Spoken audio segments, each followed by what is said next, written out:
Welcome to the Two Act Podcast, a weekly discussion on anime, cinema, and TV. I'm your host, Adi, and I'm joined by. Gothjon. So, this week we're going to be reviewing a film by Coralie Fargeat called The Substance. To give you a bit of an introduction, The Substance kicks off with a striking visual metaphor that sets the tone. A horror thriller. A Hollywood Walk of Fame star, gleaming and pristine, slowly decays into a cracked, tarnished shell, a perfect symbol for the fleeting, often brutal nature of celebrity. The sequence feels like a narrative symphony, drawing comparisons to the silent mastery of Pixar's Up. But what really drives The Substance is the story of Elizabeth Sparkle, portrayed by Demi Moore, a once glamorous actress who finds herself worn down by both the passage of time and the unforgiving standards of fame. In her desperation, Elizabeth turns to a mysterious product, the substance, that promises to restore her vitality. Instead, it brings forth a younger, more beautiful version of herself, played by Margaret Qualley, in a horrifying, visceral body horror transformation. This brutal metamorphosis fuels a chilling exploration of female identity, aging, and society's obsession with physical appearance. Fargeat doesn't just create a horror film. She carves out a surrealist, feminist commentary on how society chews up and spits out women as they age. The film's gruesome physical transformations are a mirror of the psychological violence inflicted by societal beauty standards. Through this disturbing lens, The Substance is not just a body horror. It's a darkly poetic critique of the commodifications of youth and femininity. With Fargeat's surreal direction, anchored by bold performances from Moore, Qualley, and Dennis Quaid, this film reminds us that sometimes the scariest transformations are the ones we impose on ourselves. So, with that being said, let's dive into first impressions. And John, what did you think of The Substance? I was kind of surprised by the amount of blood in the movie. And for a second, I thought I was in the wrong theater. I thought I was watching Terrifier 3. Just like that ending display of blood. I would really call it a true celebration of blood. Spoilers, by the way. Spoilers indeed. Yeah, if you haven't seen The Substance, this is a good time to pause and come back to this later because we're going to unpack it all. Mm-hmm. I got to agree with that as well. I was not expecting that much gore and blood myself too, but I had a ball with this. I had the time of my life. I thought it was fucking awesome. Is it one note? Sure. Is it paper thin with its intentions? Yep. Does it, does it feel like it's a bit too long? Maybe. But honestly, I thought it was just a surreal, visually arresting experience, and you've got some great performances. Everything's heightened up. Performances are over the top. The directorial style is really strong, and it just creates this reality that's set in a time where Me Too doesn't exist. Yeah, I really like that opening scene where you have like the egg getting injected with the substance. And if you didn't get spoiled, you have a good idea what's going to happen. Just like, okay, it divided itself into two perfect halves. Yeah, that was such a strong symbolism there. I mean, that egg reference, you can kind of see it with the jacket that she wears later on. It's where it reminds you of that opening, but I think you're spot on. I think that opening was really memorable, and that is the first shot in the film, and then it slowly goes to the hyperlapse of the Hollywood star of fame with Elizabeth Sparkle, and you see the transformation of it being fresh and people crowding it during its induction, and then slowly it's decaying and it's kind of old and cracked.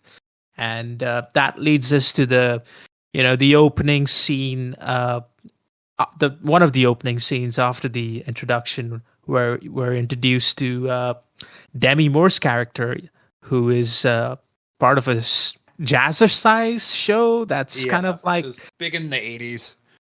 You can see Jane Fonda-esque. Oh yeah. A lot of people wearing very revealing outfits, and they're exercising, and probably old guys are beating off to this. This was their Playboy.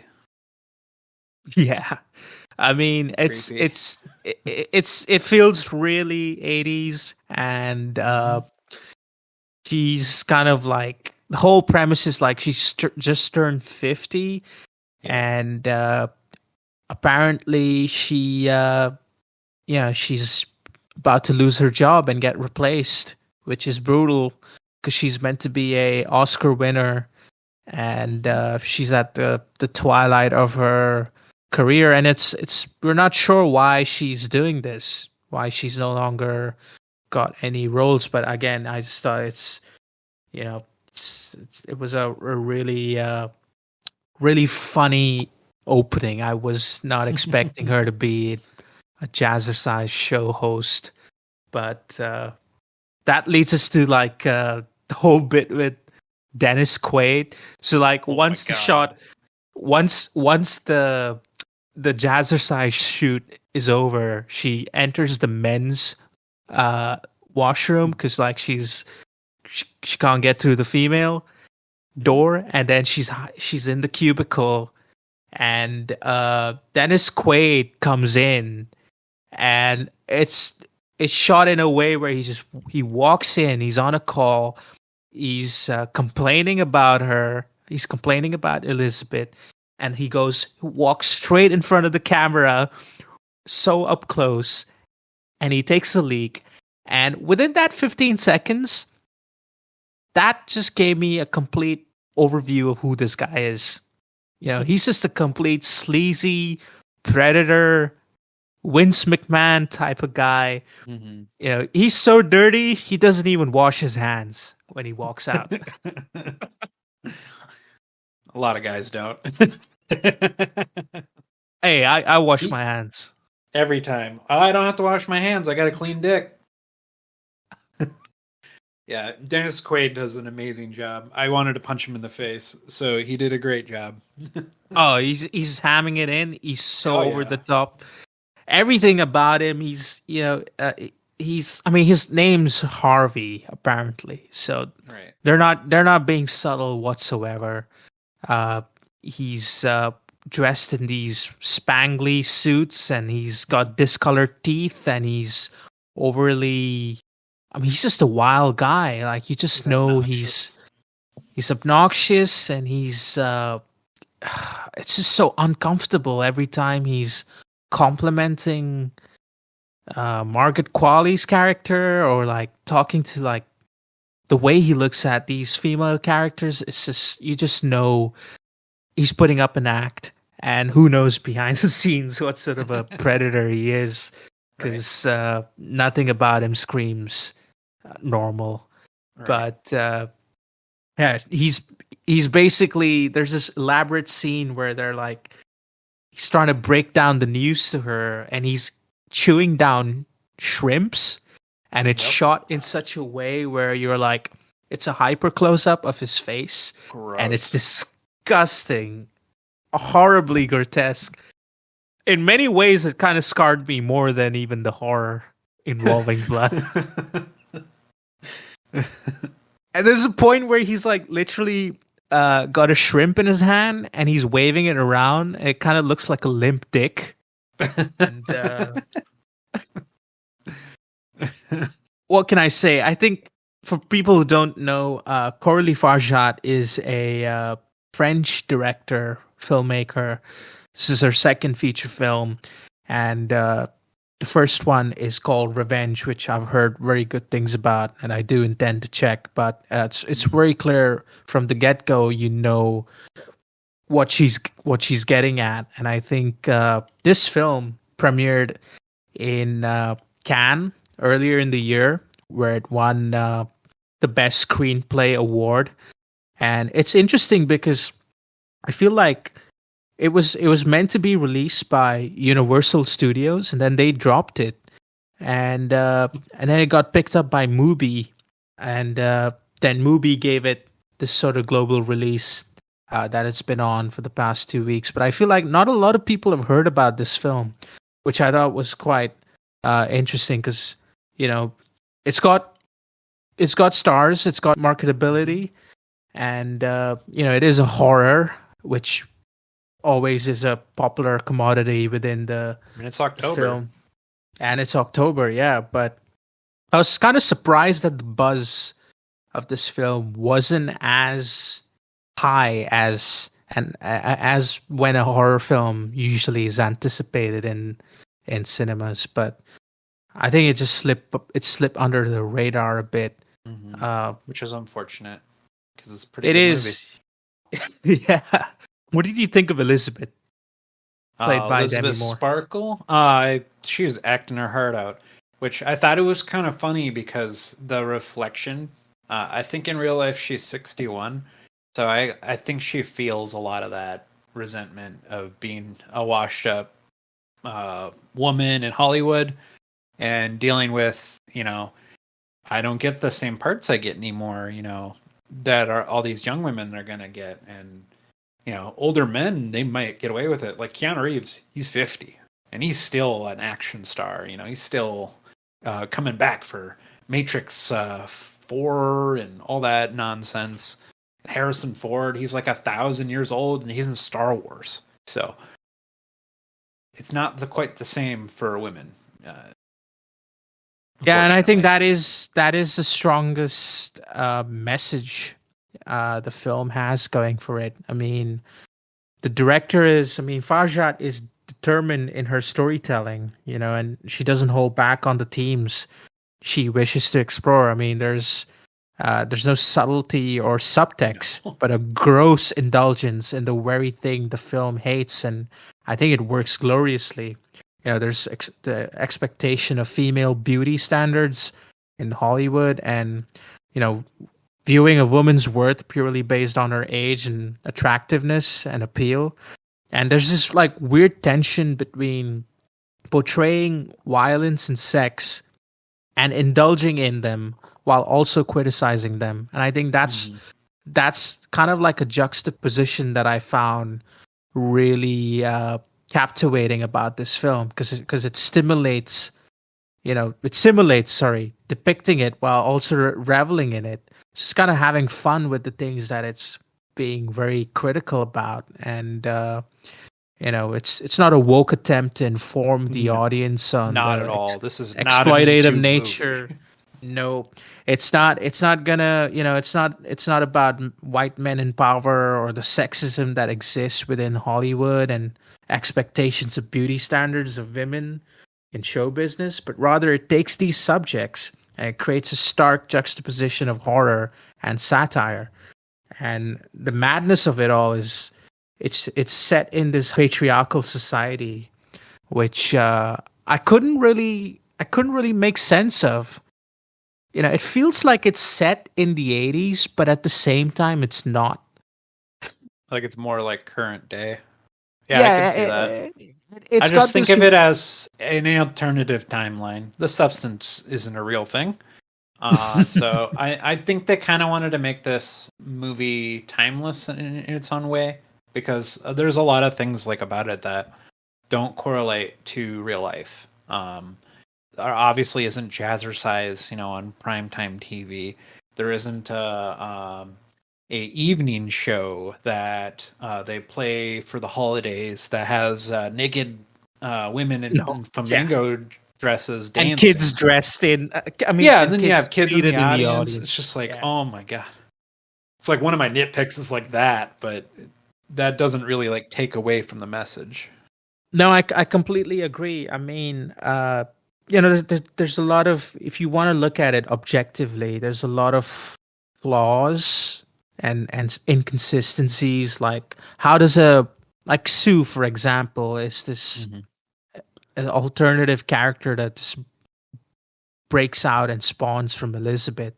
Kind of reminds me of the backbuster scene in Aliens, but she just walks straight into that workplace and gets a job. And I'm just thinking, how does a character like that come in and get a job with no social security number? Thick, full handshake. You know that thing your parents always told you. You just got to go to that manager, look him in the eyes, and give him a nice, firm handshake, and say, "I would like a job."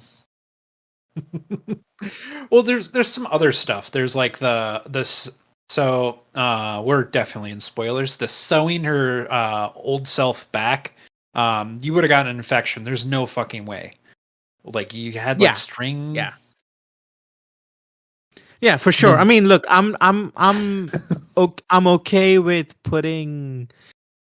So my suspension of disbelief is fine with this. Like I can accept mine too. I can accept that this is a surrealist reality where it's not necessarily meant to follow the laws of the world that we live in and we call reality. So I'm willing to overlook that.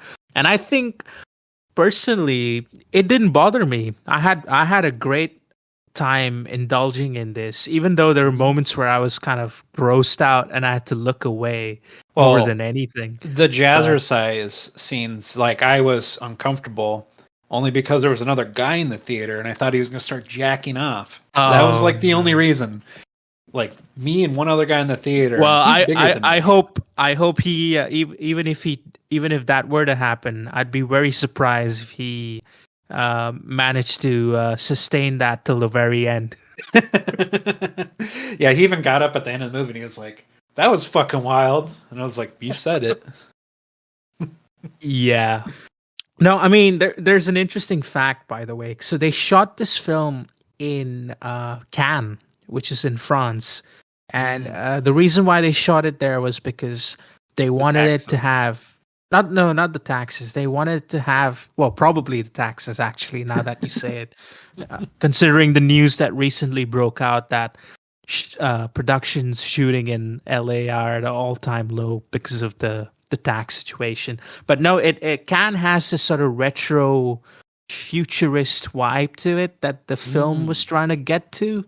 And I think it kind of works. It does feel like it's like you said, it could easily be set in the 80s, but it's still set in 2024, and it's got this timeless quality to it that gives it a displacement in a way, a sense of disorientation of what is reality, and I think that works. But going back to the performances, I totally agree that this feels like probably Demi Moore's best performance. She is bearing it all. She's bearing her soul. She is bearing it as a physical performance. I think it's a really challenging role on paper, and I think it deserves. She deserves a lot of credit for being able to pull it off and I'm really happy so that bravely. They didn't decide to when they split her. I'm happy they didn't do two versions of her. I feel like that would have made the movie a lot worse. I'm glad they did that in the screenplay, like the writing. Like if there was two versions, as in two Demi Moores, yeah. That wouldn't like CGI make her younger. No, that would look like shit. Yeah, and I agree. I don't think she could act her way around that. Yep. No, that would just make it a bit too goofy, or it would just be in a goofy movie. It would lose its. It would lose everything that it has going for it, and that's where I also need to highlight Margaret Qualley. I mean, she is really good in this film, and she's been on a bit of a hot streak. She's been in some really good films ever since she, starred in.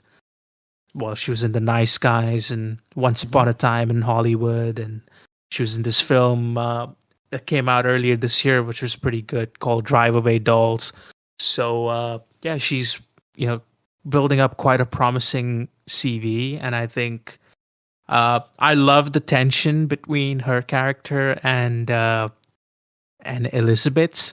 So it's interesting because like the voice of the substance, the sales representative, the this guy. disembodied voice, the guy or AI, I don't know what it is, but he's really AI. consistent.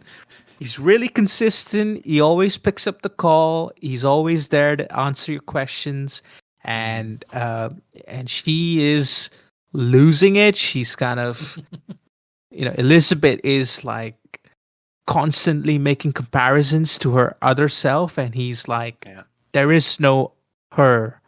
It is you. Only you. There is only you. Respect the balance. And a lot of criticism that I've read about the film is that they don't feel, so the two characters don't feel like a single consciousness. I personally didn't have a problem with it, but I was curious to know what you thought about it. Did you think I that think they're two separate. They're the only thing that ties them is when the big fight happens and one of them dies, and then the other one's suffering because of it. Like they're using each other, but I also don't feel like they are the same consciousness, like at all. Kind of just do their own thing, and that's to their detriment. Having a big fast food buffet. That it gets to that point, doesn't it? It almost feels like one's fighting over the other. It almost feels like it's like a mom and her bratty teenage daughter. Like they're at odds. And at the end of the day, they have to, remember that they love each other. They love themselves. They're one. I mean, it's like it's kind of like if you had a night out and you're drinking and you're having a really good time and you think, wow, this is fucking amazing. And then there's another version of you when you wake up where you're like, I hate myself. I'm never drinking again. Yeah. Why did I do this? And I think that's a pretty relatable comparison to make, because you can feel that way about yourself. you can disassociate in a way. So, but I kind of agree. I think they do feel distinctively different, and I think it's intentional. I mean, even the way Sue is shot is just hypersexualized in every scene. Even when she's not in her jazzercise show. I was licking my lips every time she was on the screen.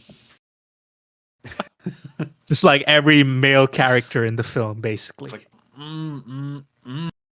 But then again, I thought Demi Moore was hot in this too, but that's just me. Demi Moore looks... I mean, I think I want to touch upon that. All right. I think it's ridiculous that she loses her job because they deem her not to be attractive enough. Right.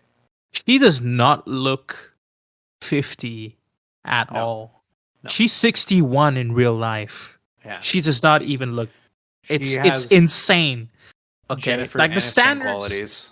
Whatever they're drinking out of. Well, I don't know what it is, but it's insane that is the case in the film, because it's sad. She doesn't have any family or friends, and her whole home is kind of like a capsule, a period piece of like. No, it's sort of like this very 80s esque feel to it, like if belongs in the past, and it's kind of like she's captured the bits from her peak as a star, and she's stuck with it. She's not really moved on from that, and I think it's sad because it leads her to question and doubt herself until she meets with this accident and one of the orderlies, a car crash at the start of the film, and she ends up in hospital briefly, and this orderly is like recommending this substance idea, and It'll change it's your life. it's never explained how this, how the whole deal works. I don't think they even get paid for it or whatever. Nope. But it's funny. I found the packaging rather very streamlined, like these, like these tech companies like Apple. Like Right. it's all It's the fruit pristine, of the and month it's box. yeah. There's just like not a lot of instructions, and so the whole idea is you need to it's a matrix system that needs to be followed, and you need to keep your other self alive, uh, and you have to switch every 7 days, if I'm not mistaken, Yep. and you need to stabilize yourself every day. Sounds pretty complicated, don't you think? Yeah, and the stabilization it's like a shot of liquid from your other self. Yeah. Just kind of wild. It gets wild because over the course, the scenes where she keeps injecting Elizabeth's body, and uh that part, that nerve, or that Mhm. part of the body where she gets injected in the back, just rots and decomposes over Yeah. time. I just was like, ugh.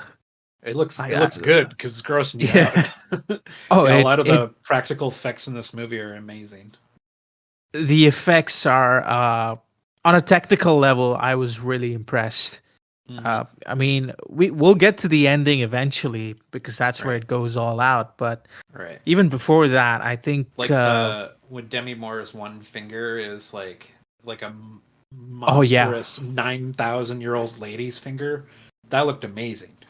yeah, it looked really great. Like the And then makeup she's like team. calling, she's like, I want to reverse this. And he's like, there's no reversing. Respect the balance. Yep, that's exactly what she gets stolen. She's constantly. It's almost like she's in denial, and she can't really accept that it's her own doing in a way. Right. Uh, And I but think that's great foreshadowing to show you what's going to happen if you stay on the substance. it is. I want to get to this one bit which kind of fascinated me, and that was like, okay, so you lose your job, you get kicked out. There's no remorse. There's no taking it down easy, and you're just disposed of like you didn't exist. And then, okay, you find this miraculous, mysterious method to get a younger version of yourself. But what I found interesting was Sue goes directly back to that studio, and back to that same Dennis Quaid, Vince McMahon type of character, Hmm. and she's happy to be there. She loves it. She loves that he's flattering her. She loves that she's receiving this attention because Mhm. that's what ultimately matters, right? That is her driving need to be appreciated and loved for her outer appearance. I just thought, like, psychologically, I was expecting maybe a revenge. Right. I thought maybe she'd want to like get back and If they were the same person, there would have been a long revenge story about how she's like plotting to get back at him. where they're meant to be the same person, right? Right. But I thought that was interesting because it's like something psychologically inexplicable when it comes to receiving attention. Like emotionally, there's an effect. I don't know what it is. Maybe it's the chemicals in our body, but Right. it's Serotonin. it's serotonin. It's strong enough to dissipate any negative feelings that you had, and I thought that was I found that quite compelling to see. Like, that drives Sue. Like, she is completely driven. She wants to be the it girl. She wants to she's comfortable, and she's surrounded by this toxic, intoxicating male gaze. You know, I like every male character in this film is reprehensible to some extent. What was guy. your biker guy was straight up rude to Demi Moore, to poor Elizabeth. Demi Moore. Yeah, that was. And I love the bit with the sleazy neighbor. By the way, I thought he was. Yeah, you fucking sent me that gif. I'm like, what is that? He's I like, just thought hey, that was. what are you doing? You want to pump it up? I just thought that was so funny. The bit where she's drilling her bathroom and Sue is like trying to, make changes, and this neighbor just bangs her door and thinks that it's the old lady, and then turns out, oh shit, like, who are you? And then he's all like, I think it just perfectly sets up his character, doesn't it? It's just that he's a sleazy incel who lusts over young women, and even the bit where the door hole scene, where she just she just watches her. See you on the other side. Yeah, that whole scene cracked me up. I think it's bizarre because it's real. There's men like that who are completely wild. They're not completely inconsiderate, and there's a complete lack of self-awareness of how you come across, and he's a complete creep. Mm-hmm. And it's funny because at the end, when she's in her Gollum phase, she just tells him to fuck off, and he's so repulsed. He just ends up running back into his door. Fucks off. Yeah. But yeah, no, I thought there was I thought it was very, very strong how every male character except for Fred, poor Fred. I mean, that scene is devastating.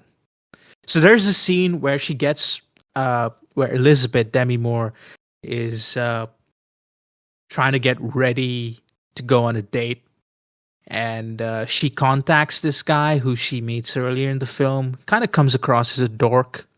He's a nice guy, but yeah, a bit of a nerd or a dork. But he still finds her to be the most beautiful woman in the world, despite her age, despite the rejection she feels from every corner of her life.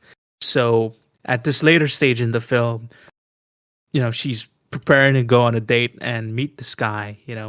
This is like a chance for her to meet someone who really likes her or appreciates her for who she is, and not because she's, the hottest celebrity in the world or whatever. But there's that scene where she's trying to get ready. She's looking at herself in the mirror. She's constantly looking at images of Sue. There's a big ass billboard staring at her face that has Sue's face on it. And then she's constantly changing her outfits. And then she's kind of she has this breakdown where she rubs the makeup aggressively off her face. And I thought that was a really devastating scene. I thought, like, from an acting point of view, it was incredible. Because it really shows her emotions imploding from inside. But yeah, she doesn't end up going on the date, and I think it's such a, like, amidst all the surreal and heightened reality. I mean, not heightened reality, but heightened surrealism in the film. I thought that bit was the most realistic depiction of vanity in a way. What did you think of that scene? So that scene, if I'm gonna be honest, that was one part of the movie that I felt like it was a good time to take a piss. That's what I did. I came back to her rubbing the makeup off her face, and I was like, God damn it. I'm glad I didn't miss anything. Wow. I was not expecting that. So me and the other guy went to go take a piss, and that's when he was like, Oh, this movie's fucking wild. I wonder how they're gonna end it. Damn. Well, I'm surprised. But yeah, no, We man. both I don't thought it know. was a good time to go take a piss. I don't know what to say. I think you missed out on some really Well, strong emotional cues. I'll get in the I'll get it narrative. in the rewatch. This is a great movie. Probably rewatch it. I wasn't expecting that answer, but Uh-huh. I go on this 5 minute. I know. go on this I didn't want to interrupt you.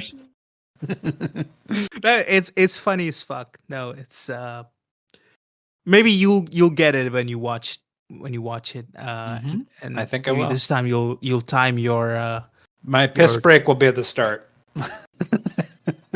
Well, I'll have the grace of being able to pause it because it'll be streaming. So, and I ain't gonna want to miss any of this movie. This movie's fucking nuts. It is nuts. I mean, visually, it is insane. There's a lot of like Kubrick references in the cinematography. At times, you kind of feel like it's like a set of The Shining. Yep, gets into Cronenberg horror towards the end. It's got this David Lynch surrealism, and yeah, I mean, there's even a bit of a nod to Space Odyssey. I don't know how much of it is intentional, but there's a lot of references. But I think they're well-meaning. I mean, the shower scenes are quite psycho-esque. But what did you think of that whole chicken wing scene? Chicken wing scene. Yeah, the one where she. where the fucking drumstick comes out of her fucking body. No, that was wild as fuck. And it kind of just shows you, like you're saying earlier about being the hungover, coming to terms with your night out. I think that's really what that is. It's just like just feeling the effects of a hangover. It's just like, oh, this fucking chicken wing was wild. And just the intenseness of, oh no, I saw something crazy. Let us go back. Let's go back. And then she thought she was going to get fired, and then they gave her the big show. Yeah. I was expecting her to get fired. The funny bit was when the production team was like, nope, we've seen something. Let's slow it down. Yes. I want to watch it frame by frame. So good. Because you're like, oh shit, like they're gonna see that she's fucking weird. Yeah, like something off about this.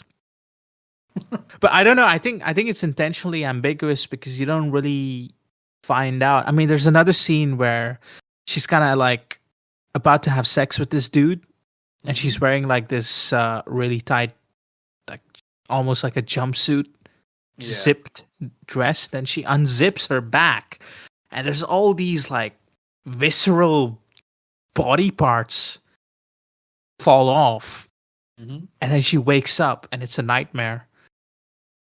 But that was really good foreshadowing for the things to come. Like, did you anticipate the sort of body horror the film had? Yeah. There was a lot of foreshadowing to it. Once you see that finger, you're just like, okay, she's fucked. This is how she's gonna die. And I didn't see Cronenberg showing up, but I did see her not surviving. I didn't think she was gonna live to tell the tale. So you expected her to die? Oh yeah, for sure.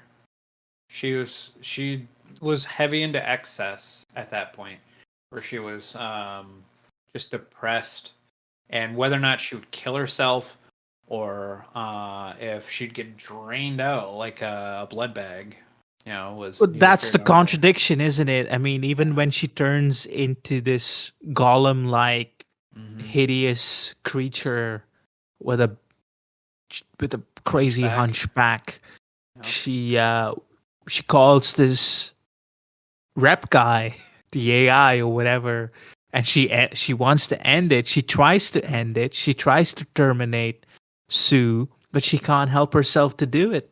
There's At this the last second, right before all the liquid's out, she's like, yeah, she "Can't do it."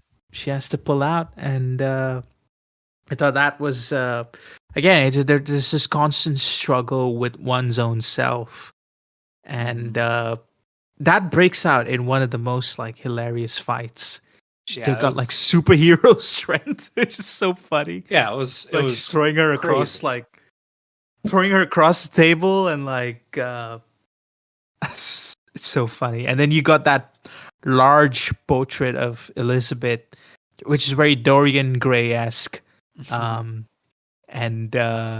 she's like ripping it apart and throwing it away. And I thought the whole fight scene was insane, where they're That they like could fighting in the house. even be both sentient at the same time was kind of surprising. Yeah, it just got to that point where she like she stabilizes her, right? Yep. And that causes her a reaction. Mhm. But She wakes that's up. sort of the glitch in the Matrix moment that's not meant to occur. Right. But out of the two performances, which did you prefer, or Demi which did Moore. you think She was was? acting her heart out. Yeah. Yeah, I like Demi Moore and Dennis Quaid. I think she did a good job. I just don't think she did the best job. Margaret Qualley. Yeah. Yeah, that's understandable to a point. I just think emotionally, yeah, Demi Moore's character is a bit Right. Like I bit feel more like well written. she had a lot more going on her side. Yeah, I mean, you can see the sadness in the way she acts her heart out emotionally through her eyes and through her voice, and I think it's kind of it gets progressively on a rewatch. The first time I watched it, I was laughing at every scene because it was so batshit. I didn't insane. laugh until the end. The end. Okay. Well, I found it really funny throughout, it was especially when Dennis Quaid's character was on screen. There's this scene where, in the end, he brings like he's All like, the old these are our dudes. He's like, these are our shareholders, Holders. and they're all just a bunch of white old dudes guys. Yeah. ogling at Sue, Fucking and gross. and it's funny because that's when these semi-nude dancers pass by, and Dennis Quaid does his inner impressed Vince McMahon meme face as they pass by, and then it's so creepy. Yeah. No, he did great. I hadn't seen him in a while. I've not seen him in a film in a while, so I had no idea he had that in him. I was like really impressed by that performance. Horrible character, but really entertaining performance. If you hate them, they did a great job. See Marriage Story with what's her face as the lawyer. I hated her. She did an amazing job. The lawyer, I don't know who you're I don't talking remember. about. She's a famous actress. It's been in a billion things. Right. Blonde chick. But anyway, I digress. Yeah. Did you have any thoughts on the technical crafts? Was there anything like technically that you liked? That stood out? The makeup, the costume design, the practical effects. I even liked some of the set design. I liked the red hallways that lead into his office, Dennis Quaid's office, Harvey. I really like that. I just like how that complemented so well with the shots that Fargeat chooses, because there's a lot of cuts. The editing and the shots, there's a lot of rapid cuts, and there's a lot of like dynamic camera movements. Like there's a lot of close-ups, which are hyper close-ups, which I think are a great device utilized in this film. There's some crazy pans and like tilts that I didn't see coming. And it just creates this distorted imagery at times with the close-ups that creates this sort of eerie. I mean, even though like watching it as a man, I felt uncomfortable with the amount of Me too. depiction of men looking and ogling and gawking. No, we're gross. We're gross, extremely driven beasts. I just think like no matter how much we can comment on it, I just don't think like compared to a female perspective, like we can't do justice to Right. I agree.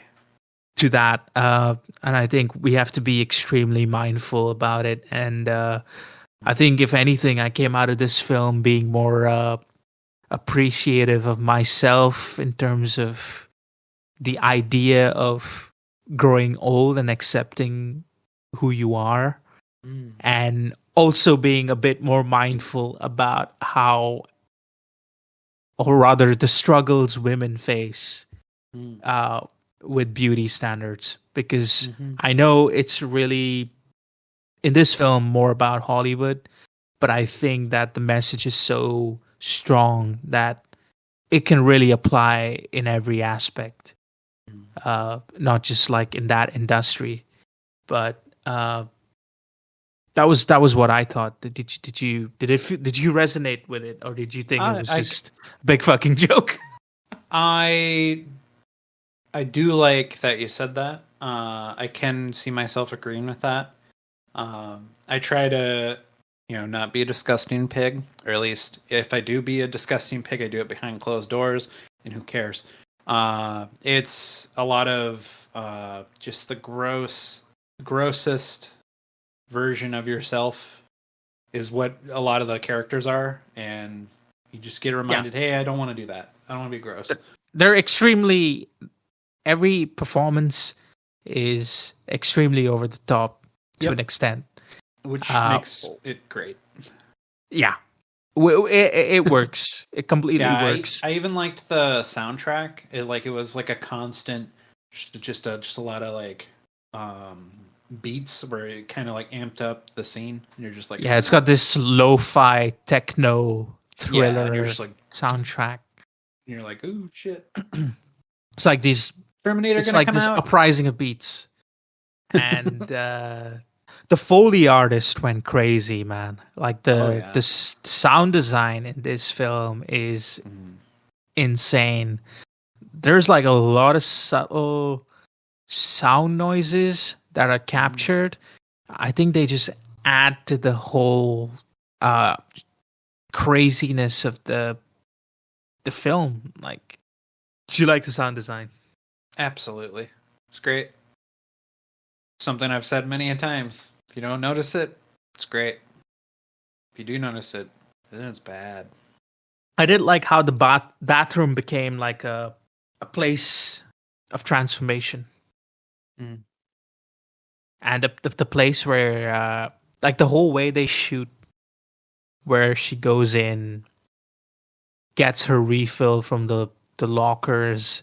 It's really like, it's weird but like believable. Okay.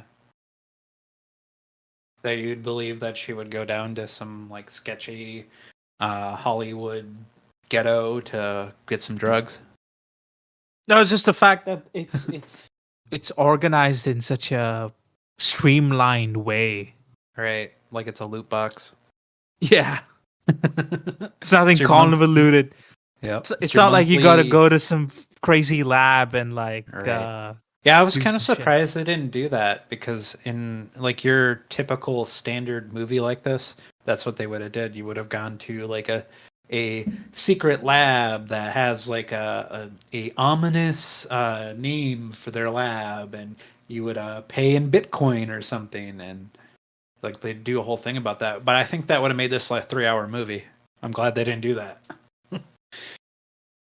Yeah, for sure. I mean, it's got like this minimalist style to it with its locations that kind of gives it a timeless quality.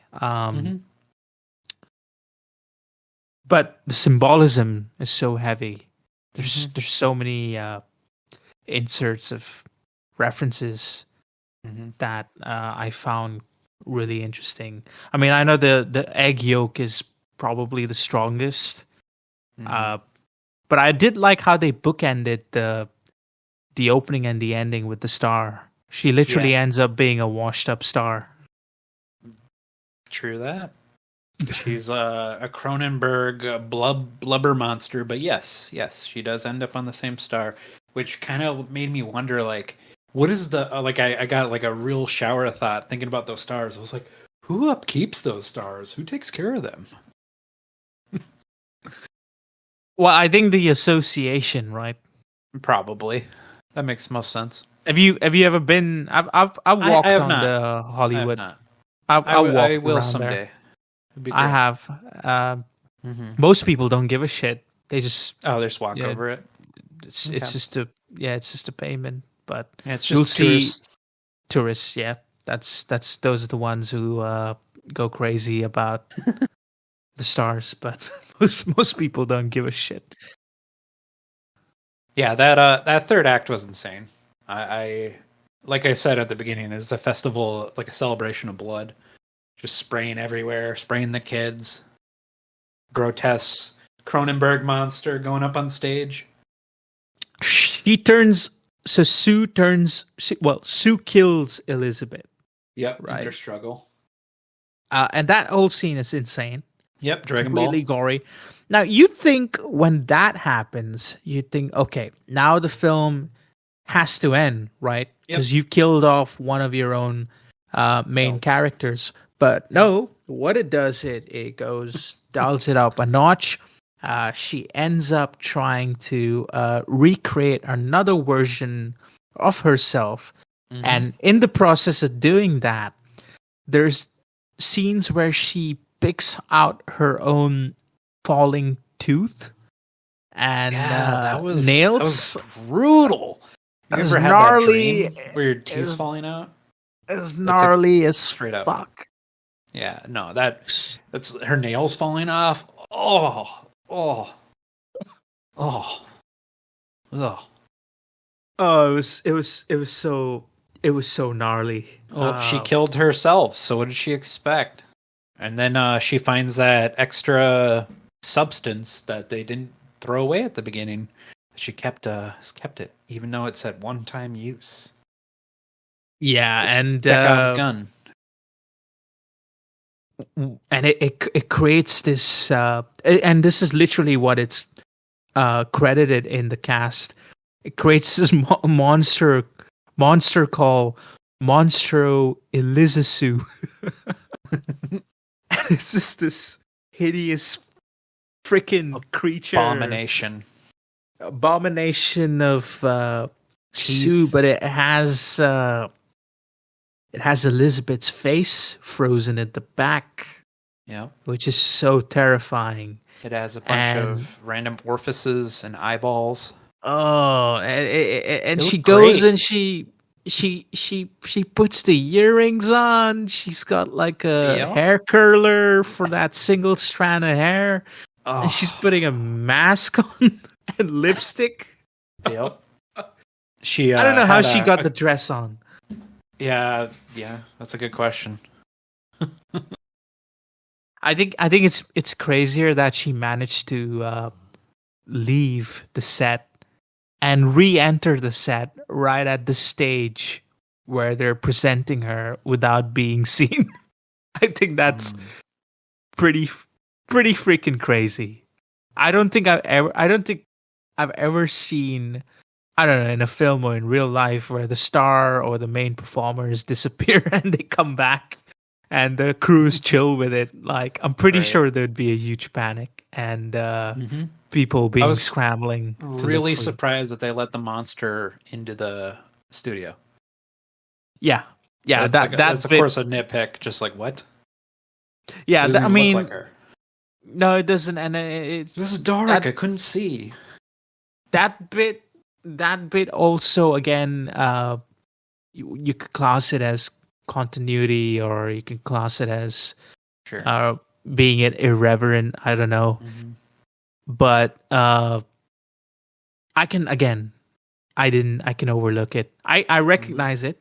I did recognize it. I did think to myself, is that really possible? But then I thought, well, a whole film is not really. No, We're watching none of it is. None of it is. None of it is meant to It's be. not a big deal. This whole thing. This whole thing is it's pretty out there and it's pretty surreal, and I don't think you're meant to take it as realistic. And Yeah, at everything in face this value. movie is turned up to 11.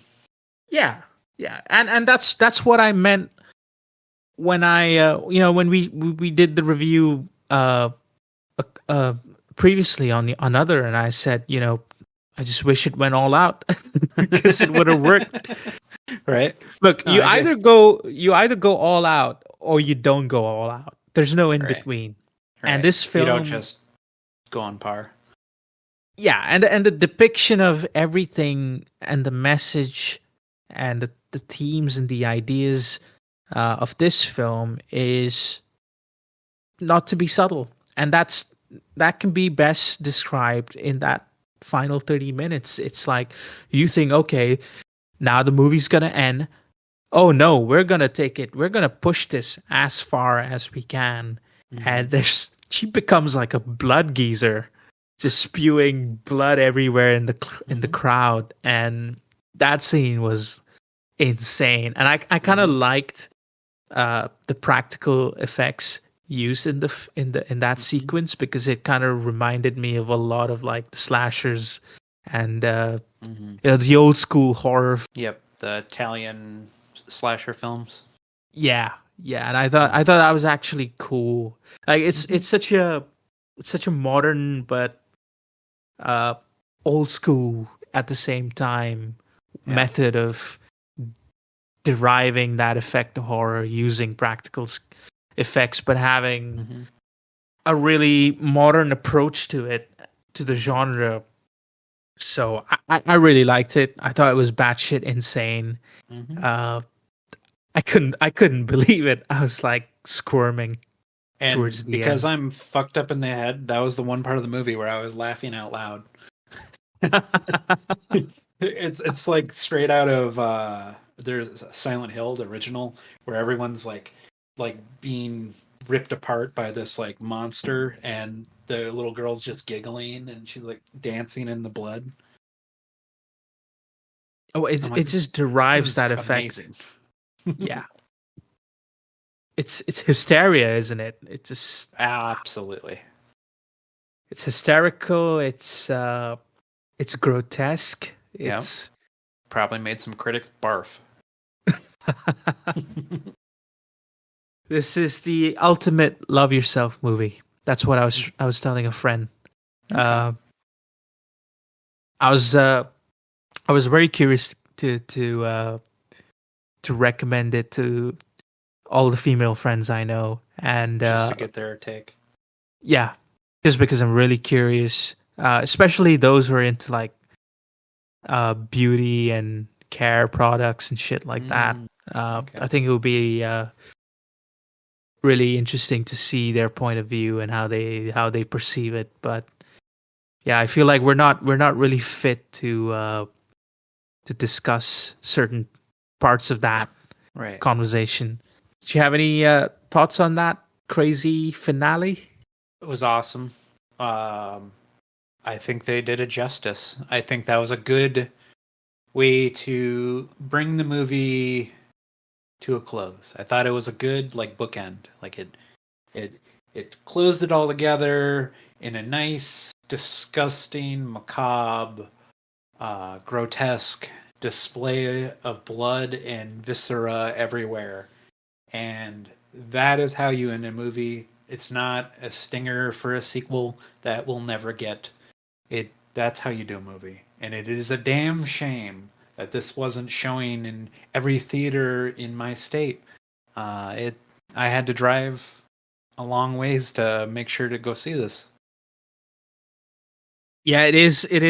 That's what I made that remark earlier and said that I feel like the buzz of this film's been a bit lost because it really does deserve to be seen, and it does deserve to be you know recognized in pop culture. I think I really do think it sets the standard for modern body horror. This film, Yeah.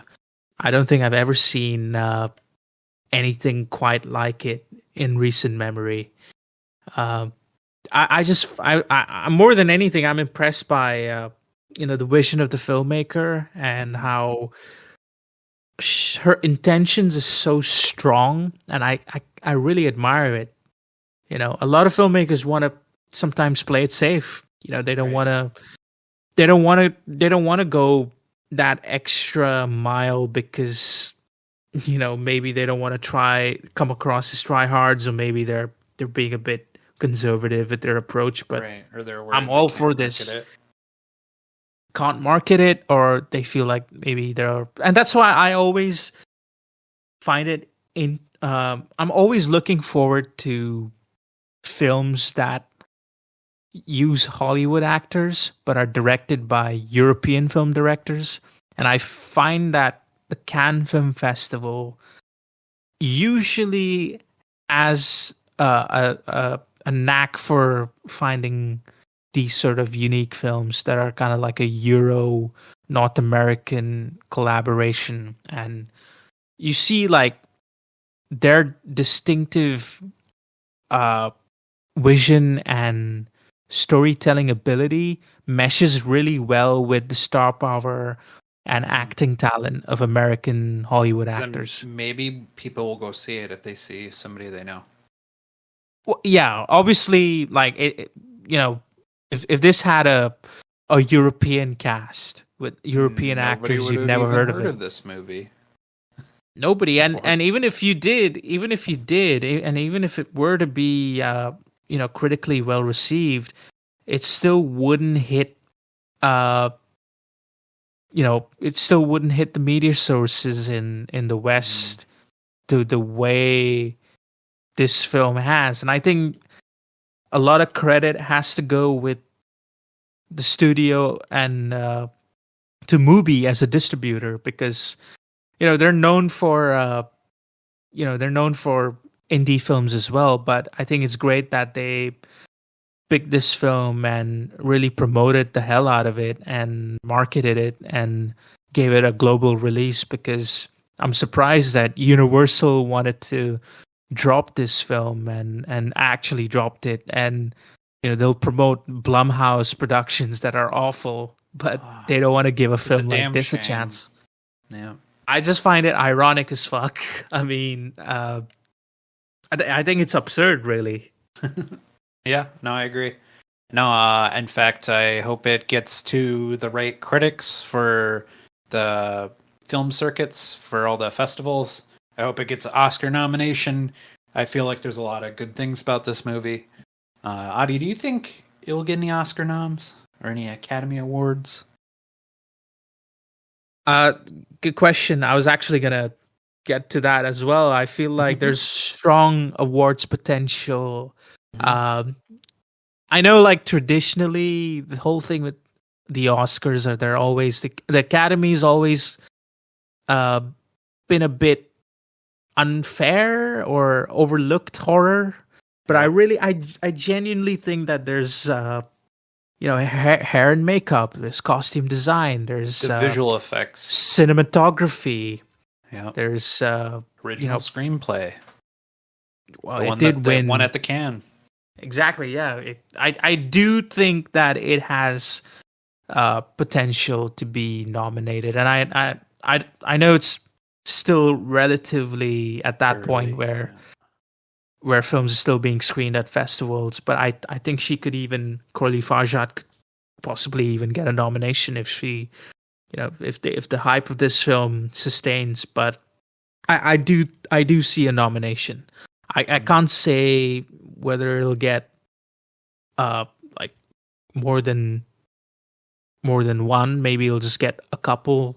Right. But I do think it'll get some sort of recognition. I think maybe Demi Moore getting a nomination would be nice to see, but it's a long Right. shot. I can tell Yeah, you it's a long that's shot.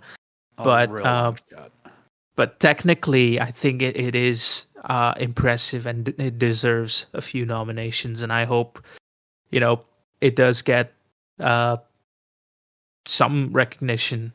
I mean, I agree. it's had a pretty modest box office. Let's have a look. Is it going to make its money back?